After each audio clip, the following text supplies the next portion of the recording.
IPCA de novembro então veio em 0,95%, um pouco abaixo do IPCA de outubro, mas o maior índice para novembro nos últimos 5 anos. E aí, isso é positivo ou negativo para os nossos investimentos? Meu nome é Rodrigo Medeiros, seja muito bem-vindo ao meu canal. Se você ainda não me segue, não deixa de se inscrever e acionar o sininho. Você que já me segue adorou o meu cenário aqui no sítio, então vamos fazer mais um vídeo aqui nesse cenário no sítio. Então pessoal, como eu falei no último vídeo, em razão da alta dos juros do Copom, muita gente ficou ansiosa que aquilo ia impactar os fundos imobiliários. Eu tinha explicado que aquela alta já estava, vamos assim dizer, contratada. O Copom já tinha dito que iria fazer aquela alta nos juros e agora vai fazer mais uma de 150 bips. Eu expliquei que o dado mais importante para nós acompanharmos era o IPCA de novembro, que saía hoje, dia 10 de dezembro. Então estou gravando esse vídeo para vocês, 1 da tarde. No dia 10 de dezembro já saiu o IPCA e ele fechou em 0,95. Sim, ele é um pouco menor do que o de outubro e sim, ele é o maior IPCA de novembro desde 2015. Apesar de tudo isso, apesar de ainda estar muito perto de 1%, o índice veio muito positivo para o mercado.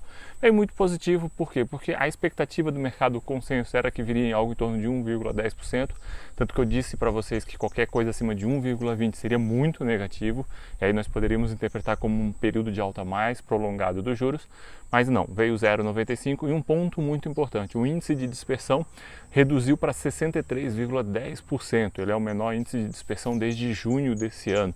O índice de dispersão significa o quê? Significa a quantidade de itens da sexta medida para chegar no IPCA que foram afetados pela inflação, ou seja, que tiveram uma inflação mais positiva. Isso significa que nós temos uma dispersão entre os produtos menores, ou seja, alguns produtos são mais impactados pela inflação e isso leva a uma alta da inflação.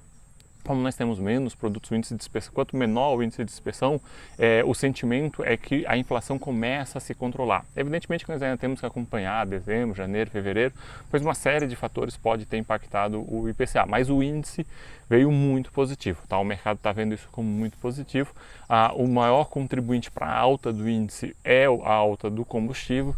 Há uma expectativa para que no ano que vem, de repente, o dólar consiga ter um controle um pouco melhor. É importante nós lembrarmos que agora em dezembro encerra o overhead dos bancos, que é uma demanda que eles precisavam fazer de compra de dólares. Então tem uma série de fatores aí para ser acompanhado ao longo dos próximos meses para ver se o índice inflacionário melhora um pouco ou não. O ponto importante o IPCA veio sim muito bom, veio quase que no piso da expectativa da maioria dos economistas, então 0,95 foi muito bom. O índice de dispersão dele veio mais baixo então do que o mês anterior, veio 63,10%. No mês anterior era 68 e um pouquinho, então é um dado muito positivo. Fundos imobiliários, evidentemente, acabam se beneficiando, então o que você observa hoje? O DI futuro caindo fortemente, por sinal. O fundo imobiliário não está valorizando muito porque já está numa recuperada. Se eu vinha dizendo que nós não tínhamos um trigger de valorização para os fundos imobiliários, para o IFIX de forma generalizada, esse índice de inflação não é ainda um trigger, porque nós precisamos ver os próximos meses, mas é um índice positivo. Importante nós acompanharmos então os próximos IGPM, IPCA 15, ver como é que vem e na sequência também o IPCA de dezembro. O IPCA de novembro pode ter sido um pouco impactado aí pela Black Friday, por reduções de preço na Black Friday, então também é importante nós observarmos isso para ver se esse IPCA não volta a subir. De qualquer forma, gente, o índice é muito bom e aí eu preciso sempre reforçar com vocês, né? Nós estamos aqui conversando sobre juros, o impacto da elevação dos juros dos fundos imobiliários. Então o que acontece? Os juros vão continuar subindo, minha expectativa é que o piso para esses juros é de 11,75, É muito provável que ele fique ali algo em torno de 12,25, mas o piso ali vai ficar em 11,75, mas isso é juros de curtíssimo prazo. Quanto antes controlar a inflação, antes começa a cair os juros. E aí, evidentemente, isso impacta no valuation dos fundos imobiliários, porque impacta na taxa de desconto que eu utilizo para fazer o cálculo do preço justo de um fundo imobiliário. Mas evidentemente que eu não vou usar o índice de curtíssimo prazo. Eu sempre explico que é para usar o índice de 10 anos. Então, lá no curso, inclusive, eu faço bem detalhado isso, nós usamos umas planilhas do Excel para mostrar, mas sim, o ideal é você usar o índice de 10 anos, você tem uma ideia de inflação.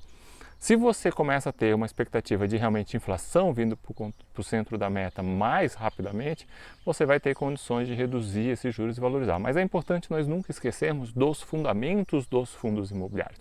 Então isso é um olhar macro que nos permite ver uma visão de valuation e afeta no curtíssimo prazo. No longo prazo, nunca esqueçam que eu venho insistindo muito. Nós estamos num ponto do ciclo imobiliário muito melhor do que nós estávamos em 2014 e 2016. Não é o ponto ótimo, mas é um ponto muito melhor.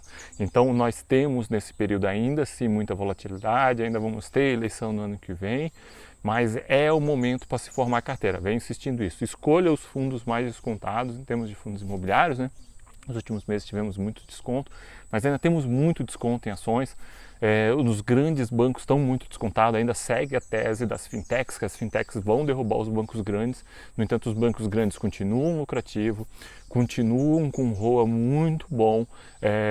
Banco do Brasil PL5, Bradesco girando na faixa de PL8. Então, realmente são descontos históricos que nós não tínhamos. Claro que vem a tese das fintechs. As empresas de properties continuam muito descontadas. Quando nós olhamos para fundos imobiliários, comparamos com as empresas de properties, são empresas que são proprietárias de imóveis, shoppings, galpões logísticos, escritórios. Essas empresas estão até mais descontadas ainda do que os fundos imobiliários. Claro, elas não pagam dividendos, com exceção aí da Cine, da CIN, né, código Cine 3, que está prometendo um dividendo meio gigantesco nesse final de ano, começo do ano que vem, pela grande venda que ela fez. Mas de qualquer jeito, também são empresas que são beneficiadas com essa queda nos juros. Hoje nós também estamos vendo elevações consideráveis na cotação das empresas do setor de construção civil, porque também são beneficiadas com a expectativa de juros baixos, porque consegue financiamento mais fácil, consegue vender mais fácil os imóveis.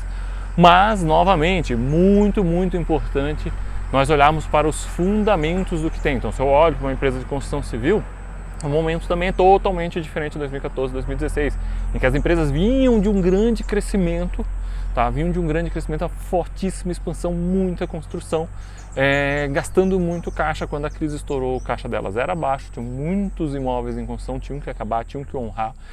Entrou o processo de distrato e aí aquilo gerou realmente um problema muito grande para essas empresas. Hoje o movimento é totalmente contrário, elas voltaram um pouco suas origens, construções mais controladas, os caixas delas estão extremamente robustos.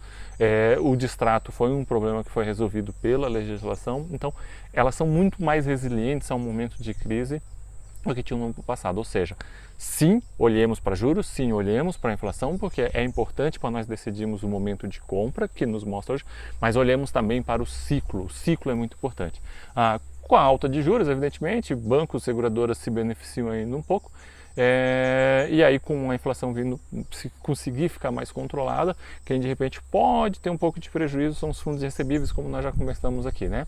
Eles podem ter uma redução dos rendimentos, isso de repente impactar aí um pouquinho as suas cotações. Esse me parece ser o momento realmente ideal para comprar tijolo. Ainda não vejo a necessidade de vender fundos recebíveis. Eu sei que tem muita gente altamente concentrada em fundos recebíveis, vai me perguntar aqui nos comentários se é a hora de vender. Você sempre tem que cuidar com essa história de giro de carteira, mas se for vender, porque está muito concentrado, o ideal é ir fazendo aos pouquinhos, mas eu acho que ainda tem um bom tempo para esses fundos continuarem entregando os bons resultados. O vídeo era isso, não deixe de curtir, não deixe de compartilhar, não deixe de se inscrever, não deixe o seu comentário aqui, né, para que nós possamos conversar, interagir um pouco mais, mas o importante aqui era trazer essa visão da inflação para vocês. Até um próximo vídeo e um forte abraço.